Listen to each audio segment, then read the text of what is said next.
What if everything the public believed about royal succession and loyalty was a carefully staged illusion?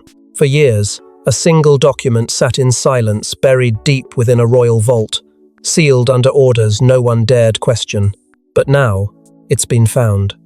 A will so controversial, its very existence threatens to shatter alliances, ignite rivalries, and rewrite the legacy of Britain's most powerful women. Before we go deeper into what this really means for the royal family, make sure to subscribe so you don't miss a single update. It began not with a grand revelation, but a simple creak in the floorboards of a forgotten Windsor study. Renovations had unearthed what appeared to be nothing more than a sealed iron box, tucked behind a wall panel no longer meant to be opened. But within that box lay a document that would shake the monarchy to its foundations. Bound in velvet, aged yet unmistakably regal, the contents bore the royal crest and the unmistakable signature of Queen Elizabeth II. But this was no ordinary testament. This was a hidden will, drawn in secrecy during the final, most private months of her life. And unlike the official records locked away in court archives, this version was never meant to be seen by public or press. It wasn't procedural, it was personal, and the implications were seismic. The legal team tasked with verifying its authenticity were left breathless.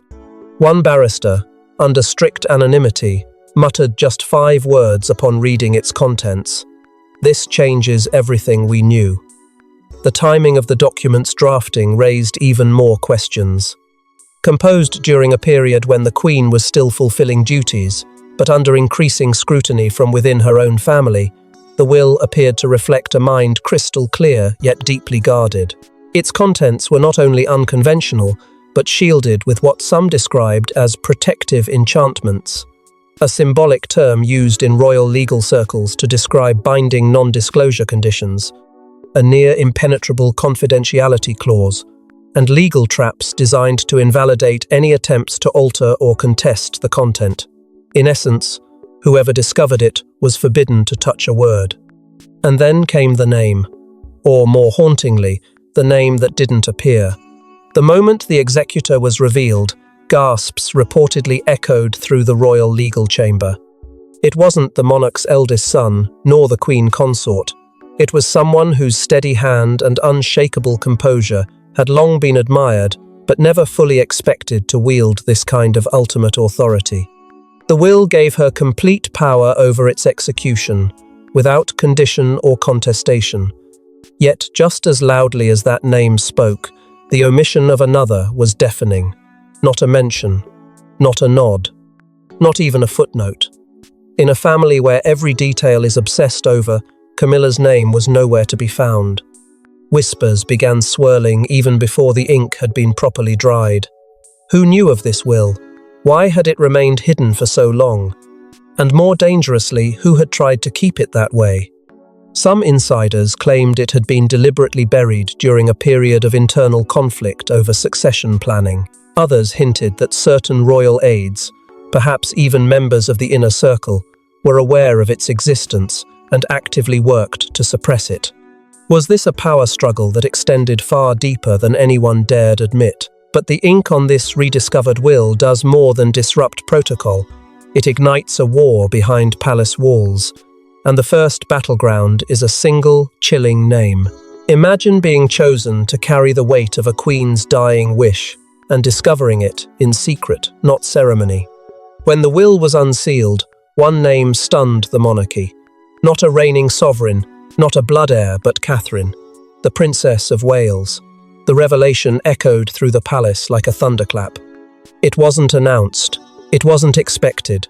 It simply was. The Queen's final private will, once kept under lock, seal, and silence, carried just one name to serve as its executor, and it wasn't King Charles, nor a royal court official, nor even a senior member of the Queen's old advisory circle. It was Catherine, Princess of Wales, daughter-in-law, commoner by birth, royal by duty. As the news spread behind gilded palace doors, an eerie stillness fell over the royal household. This wasn't a symbolic gesture. This was legally binding. Catherine had been granted the sole authority to carry out the Queen's most confidential and final instructions. And suddenly, the woman many had underestimated was holding the monarchy's most sacred legacy in her hands. Behind the headlines and stiff palace statements, the emotional weight of this revelation hit Catherine like a silent storm. Those closest to her described the moment as deeply personal. There were no cheers, no triumph, just a stunned silence, followed by quiet, overwhelming tears.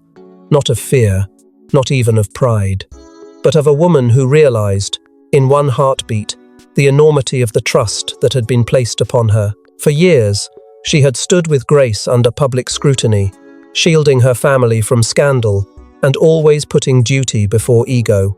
And now, in the Queen's final hour, even in death, Elizabeth had seen that grace not as a facade, but as the future. Palace advisors familiar with the legal mechanics said Catherine's response was swift but measured. She didn't rush to take control. She didn't seek to prove anything. Her first words to her team were reportedly clear: "This isn't about power, it's about honoring her." That sentiment, quiet yet commanding, instantly reshaped the conversation across royal corridors. Catherine wasn't stepping into the Queen's shadow, she was being asked to carry her torch. And in doing so, she became the first non-reigning royal consort in British history to hold such a role. It was uncharted territory, and it terrified some more than they dared admit. Because with every story of ascension comes a question no one wants to answer: who was pushed aside to make room? Whispers swirled about Camilla's absence from the will. Not a single role, not a single mention. The Queen's consort, the woman standing beside Charles, had been written out, not by accident, by design. And that decision cast a long, cold shadow over what was supposed to be a united monarchy. Tensions rose behind closed doors. Longtime aides to the Queen, who had since moved into Camilla's service, were said to be rattled. Some even questioned whether the Queen had been pressured or manipulated, but those who knew her best quickly dismissed such noise. Elizabeth had made this decision alone, and she had made it with clarity. Behind the scenes, unease crept like fog. Catherine's new authority made her untouchable, legally and symbolically, and it also made her a target. The weight she now carried didn't just come from the will, it came from a centuries-old expectation: preserve the crown, no matter the cost. But this wasn't about thrones or titles. This was about legacy. One woman chosen in silence, another omitted entirely. And while Catherine's name was etched in trust, the silence surrounding Camilla's absence screamed louder than words. No title, no role, not even a mention. For Queen Camilla, this wasn't just exclusion, it felt like erasure. After years of rising through royal ranks, her name was nowhere to be found. Was this a deliberate slight, or a final act of retribution from beyond the grave? The silence was damning. As palace officials carefully reviewed every page of the Queen's private will, the truth became impossible to ignore. Camilla had been left entirely out. Not a token role, not a ceremonial mention, not a single line bearing her name. For a woman who had stood beside the future king, who had weathered decades of controversy, criticism, and comparison, this wasn't oversight. It was obliteration. And it sent shockwaves through Buckingham Palace like a seismic rupture. Those who first laid eyes on the document reportedly froze, stunned not by what they read, but by what was missing. The Queen had erased Camilla from her final wishes with the precision of a monarch making her last move on the royal chessboard. Inside sources close to the late Queen were quick to point out, this wasn't a clerical error, it wasn't forgetfulness, it was intentional. One senior aide, speaking under strict confidentiality, confessed, "We all knew there were moments of tension, but this was a decision." And that decision reverberated not just through legal channels, but deep into the emotional core of the royal family. Rumors, long whispered but never confirmed, suddenly found new weight. Stories of awkward glances during state dinners, of private conversations abruptly cut short, of the Queen retreating into silence whenever Camilla entered the room, all resurfaced with brutal clarity. And then came the breakdown. Camilla, often portrayed as resilient, was said to have collapsed into tears upon hearing the news. Sources claimed she locked herself in her private quarters for hours, refusing contact even with Charles. Behind the stern exterior, it was a crushing blow. To be passed over by the woman whose legacy she had tried to honor not once, but entirely, was more than a personal rejection. It was a public declaration, a message to the monarchy, and perhaps the nation, about who the Queen truly trusted with her legacy. Conspiracy theories exploded almost immediately. Some insisted the Queen had been influenced by past betrayals, that she had long harbored quiet doubts about Camilla's intentions. Others believed something more strategic was at play, that Elizabeth, in her final act, was attempting to reset the crown's future by placing the power in steadier hands. Whatever the reason, one fact stood undeniable: the legal language was airtight. The Queen had gone to extraordinary lengths to ensure that her will could not be challenged or amended. Every line, every clause, was locked in with legal armor, leaving no avenue for reinterpretation or appeal. Even seasoned royal lawyers, veterans of inheritance disputes and dynastic complexities, were stunned by the clarity of the Queen's intent. One remarked, "This wasn't simply exclusion, it was elimination. Camilla was never meant to be part of the next chapter." And with that, the game changed. The power, once presumed to be shared, or at the very least symbolically balanced, had now tilted completely. But this wasn't just about legacy, it was about power. And now, all of it was in Catherine's hands. Executor isn't a ceremonial title. It's legal, final, and powerful. With it, Catherine now oversees the distribution of assets, the honoring of royal wishes, and the fate of hidden family secrets. But not everyone is ready to accept her authority. The title may have sounded quiet in public, but within the walls of the palace, it roared. As sole executor, Catherine wasn't simply tasked with dispersing jewelry and tidying up financial ledgers. She was now the guardian of the Queen's most intimate instructions. Control over multiple estates, personal letters spanning decades, and confidential family trusts now rested with her. The Queen hadn't just handed her the keys to a vault, she had handed her the right to determine how the past would shape the future. Documents, once sealed in private archives, unseen even by Charles, were now laid bare for Catherine's eyes alone. Centuries of secrets, correspondences, royal directives, ancestral lineages were hers to guard or reveal. But power rarely comes without opposition. As Catherine quietly began sorting through the layers of royal history, she did not act impulsively. She reached out to the only two senior royals whose loyalty had remained unshaken, Princess Anne and Prince Edward. These private consultations became the backbone of her early actions. Together, they formed a discreet triangle of trust, guiding each other through a maze of legal technicalities and emotional landmines. Anne's sharp pragmatism and Edward's calm insight gave Catherine exactly what she needed: clarity. They didn't fight for control. They fought to protect the Queen's intent. And yet, even within that circle of confidence, the gravity of what Catherine had been given was overwhelming. Prince William, though publicly steadfast, was said to be internally conflicted. Sources close to him revealed moments of disbelief, how his wife had been entrusted with such far-reaching influence, yet he had been left outside its framework. Not excluded, but not central either. His support was unwavering, but the shock lingered beneath the surface. He watched as Catherine navigated tense meetings, made difficult decisions, and carried the full weight of his grandmother's dying wishes, all while the eyes of the monarchy bore down on her. He understood this was no ordinary role. This was war waged through parchment and protocol. And in the shadows, the backlash grew. Whispers turned into mutters. A quiet rebellion began to take shape among Camilla's former confidants. The Queen's sudden favouring of Catherine had left a vacuum, and those who once orbited Camilla's inner circle now feared irrelevance. Old allegiances soured, subtle sabotage crept into daily operations, and long-trusted staff began leaking unsettling stories to the press. Catherine responded not with retaliation, but with resolve. She began implementing the Queen's silent instructions, a series of directives so sensitive they had never been spoken aloud. Staff reassignments, archival removals, restructured household priorities. It wasn't just housekeeping, it was purification, and each move tightened her grip on the heart of the crown. Those who doubted her were reminded, this was not a borrowed title. This was not ceremonial fluff. This was binding authority, and Catherine was executing it with precision. The Queen had chosen her to be the last voice of order, the final gatekeeper between past and future. Every box she opened, every signature she made, rippled through the monarchy's bloodstream. But the will held more than wealth, it held revelations.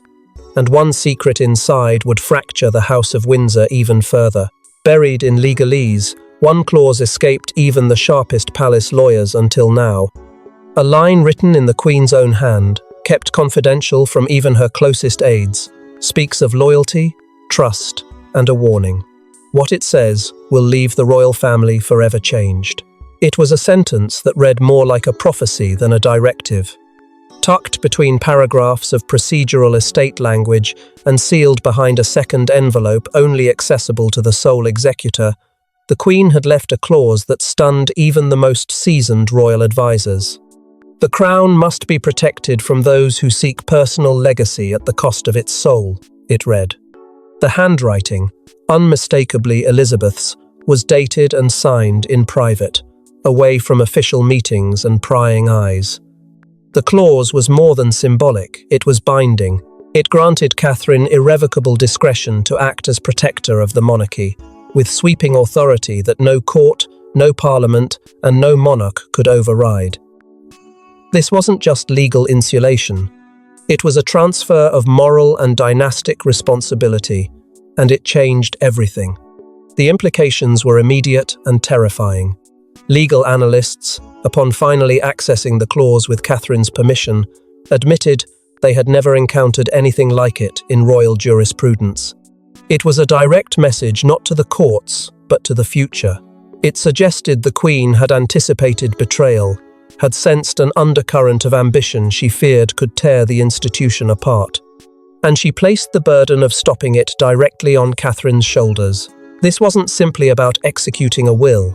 It was about defending a legacy from within its own walls. The clause came attached to several sealed letters, each handwritten, each marked for a specific recipient. Some were meant for historical record, some for private conscience. But only one envelope bore no royal wax, no seal, just Catherine's name, in the Queen's unadorned hand. Its contents have never been made public, and those close to Catherine say she read it alone, in silence, and wept for hours. Whatever truths were contained in that letter, they didn't just offer instructions. They delivered a personal charge, a burden of truth that Catherine could never unlearn. And then there was the line that would haunt every palace hallway moving forward. Beware the one who must not lead. There was no name, no title, just that single phrase, hanging like a warning bell through the corridors of power. Some believe it was a reference to Camilla. Others whispered it was meant for someone further removed, someone biding their time behind closed doors.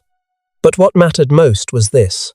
The Queen had written it as a final safeguard, a message encoded in her farewell that screamed of caution and unfinished battles. She hadn't trusted the future blindly. She had armored it in silence. For Catherine, the power granted by the Queen was no longer a quiet duty. It was a sword she was now expected to wield. With legal invincibility and moral authority bound in the same ink, the monarchy's future no longer rested in tradition. It rested in choice. And the choices Catherine now had to make would ripple far beyond the palace gates. And now, with legal firepower and royal blessing, Catherine must decide how far she's willing to go to defend the monarchy's future. Disgraced in silence, Camilla doesn't retreat, she retaliates. Her longtime confidantes begin leaking private messages, historic anecdotes, and subtle threats aimed at discrediting the Queen's will and Catherine's legitimacy. It began with whispers, but within days, it became a storm. Articles appeared in carefully selected tabloids, not outright attacking Catherine but casting a long shadow over the Queen's mental clarity in her final months. Words like frailty, confusion, and isolation began circulating subtle enough to avoid legal consequences, yet piercing enough to raise questions. The narrative was being rewritten before the ink had dried. According to palace insiders, this wasn't random noise, it was coordinated. Sources close to Camilla were said to be orchestrating a quiet but aggressive media counter-offensive, one designed not to reclaim power, but to muddy the water just enough that the Queen's final decisions could be questioned in the court of public opinion. Behind closed doors, the tension turned razor-sharp. Alleged secret meetings took place between Camilla and a discreet circle of legal advisors, reportedly exploring loopholes, challenges, and reputational leverage. Though the will itself was legally sealed, the weapon being deployed was perception. If Camilla could convince the public, and possibly the king, that the Queen had been manipulated or misled, the pressure on Catherine would intensify tenfold. One royal aide described the mood in the palace as quiet war. No words exchanged, but every glance, every briefing, carried an edge. And Catherine, now the custodian of royal truth, was being pushed toward the center of a fire she hadn't lit. Adding to the unease was King Charles's silence. As the attacks escalated, as Camilla's allies flooded the press with rumors and veiled accusations, Charles said nothing. He neither defended his mother's will nor shielded Catherine from the backlash. That silence, deliberate or not, felt like betrayal. Was he conflicted? Was he complicit? Or was he simply overwhelmed by a battle he hadn't expected so soon? Whatever the reason, the vacuum he left behind only intensified speculation. The absence of his voice allowed Camilla's narrative to take root, and her circle took full advantage. And then came the veiled threats, delivered not with malice, but with elegance. Letters masked as political advice. Statements from concerned courtiers suggesting Catherine step back for the sake of unity. Offers to share responsibilities if she found the role too burdensome. It wasn't direct warfare, it was pressure wrapped in diplomacy. But Catherine knew exactly what it was. It was a message: relinquish control, or be buried under scrutiny. Yet, even as the palace grew tense with unspoken resentment, Catherine refused to respond in haste. She moved quietly, deliberately, reading the play not just for what it was, but for what it might become. The Queen had trusted her with this moment, not because it would be easy, but because it would be brutal. And Catherine was beginning to understand just how far some would go to undo the Queen's final act. As tensions reach a boiling point, one unexpected ally steps from the shadows with evidence that could silence Camilla forever. She's long been called the monarchy's steadiest force, but when Princess Anne finally speaks, it's not with neutrality, it's with a fire the palace hasn't seen in years. Her decision to stand beside Catherine sends shockwaves through the royal power structure. For weeks, Princess Anne had remained silent, watching the chaos unfold from behind stone walls and stoic eyes. But silence was never surrender. It was strategy. And when she finally stepped forward, she did so with precision. In a private briefing to senior palace aides, Anne confirmed what many had speculated, but few dared state aloud. She had been present when the Queen finalized the hidden will. She didn't merely witness it, she endorsed it. And her voice, steeped in decades of unflinching loyalty to the crown, carried the weight of history. The will was real, the decision was deliberate, and any attempt to question it was an affront to the Queen herself. But that wasn't all. Anne went further, revealing a private exchange with her mother just weeks before the will was signed. In that rare moment of vulnerability, the Queen reportedly spoke of Catherine not as a daughter-in-law, but as a stabilizing force, an unbreakable character, forged through years of silent endurance. It wasn't Catherine's charm or lineage that earned her the Queen's trust. It was her restraint, her sacrifice, and her refusal to weaponize her position. She has seen everything, and yet carries nothing with malice, the Queen had said. That sentence, repeated now by Anne, wasn't just praise. It was a legacy being passed down with intention. As rumours continued to swirl in the media about the Queen's mental clarity in her final days, Anne's next move left no room for ambiguity. She publicly denounced the whispers of confusion and frailty, calling them insulting to the memory of a monarch whose mind remained sharper than the knives now drawn against her wishes. The message was unmistakable. Any suggestion that the Queen had been manipulated was not only false, it was offensive. And those perpetuating such claims would now have to reckon with Anne, the one royal who had never courted public sympathy, but had always commanded private respect. Shortly after her statement, a subtle yet telling shift occurred. A quiet alliance emerged between Anne, Edward, and Catherine. Behind palace doors, the trio began coordinating efforts, strategic, restrained, and absolutely unyielding. They weren't staging a coup, they were protecting a design already written. Palace insiders, sensing the new dynamic, began referring to them in hushed tones as the new inner circle. Unlike the performative alliances of the past, this one wasn't built on ego. It was forged from duty, memory, and trust. And together, they stood as a shield around Catherine's growing influence. Camilla's counter-offensive began to lose steam. Without credibility, without clear backing, and now facing Anne's blunt rebuke, her efforts seemed less like a campaign and more like a retreat. The palace wasn't just watching anymore. It was aligning, and it was aligning behind the woman Queen Elizabeth had chosen to carry the flame forward. But the full truth behind the Queen's motives would only emerge with the unveiling of her final, most personal letter. The Queen's voice returns not in speeches or declarations, but in a single, handwritten letter left only for Catherine. It's not just a farewell, it's a passing of the torch, and within it, a confession that explains everything. The envelope had no seal, no insignia, just a folded piece of royal parchment marked with a single word: Catherine. It was discovered among the Queen's private effects, placed deliberately apart from the rest of her legal documents, as if it were meant not to instruct, but to speak. When Catherine read it, alone and away from the eyes of the court, the contents broke something inside her. The words weren't heavy with power, they were heavy with pain, with reflection, and with clarity only a monarch at the very end of her reign could give. "I have watched the tides of ambition rise and fall," the Queen had written, "and I have seen what loyalty looks like when it asks for nothing in return." In the handwritten lines that followed, Elizabeth poured out decades of observation, an unspoken chronicle of the palace's inner workings. She described the coldness that had crept through royal chambers, the manipulation that had cloaked itself in protocol, and the subtle betrayals that had gone unnoticed by the public but not by her. And then, almost as a whisper inked in royal script, she spoke of Catherine. Not as a princess, not as a consort, but as something far more sacred.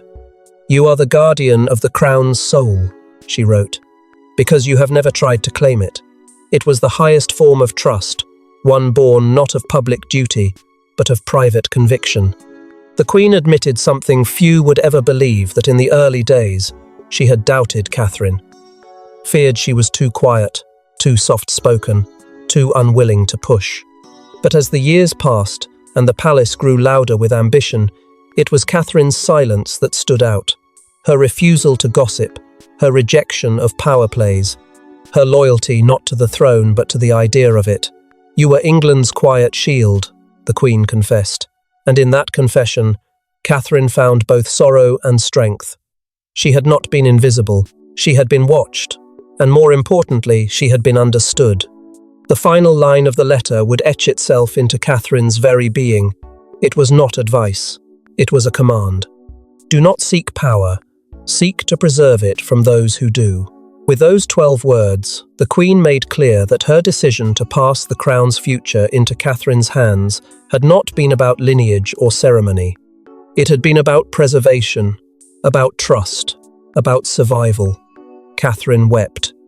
Not the poised, silent tears of a royal, but the raw, breathless sobs of a woman who had carried the weight of expectation without ever asking for it. And when she emerged from that room, her posture hadn't changed, but everything else had. The monarchy felt different now. It was quieter, more deliberate. The chaos had not ended, but the direction had shifted. For the first time in decades, the institution wasn't just being led, it was being watched from within, guarded by someone who had never asked for the title, but who now held the legacy in her grasp. But as one chapter closes with solemn grace, another begins in whispers and speculation, because even a queen's last will can't silence every rival. Thanks for watching. Please don't forget to like and subscribe, and we will see you in next one.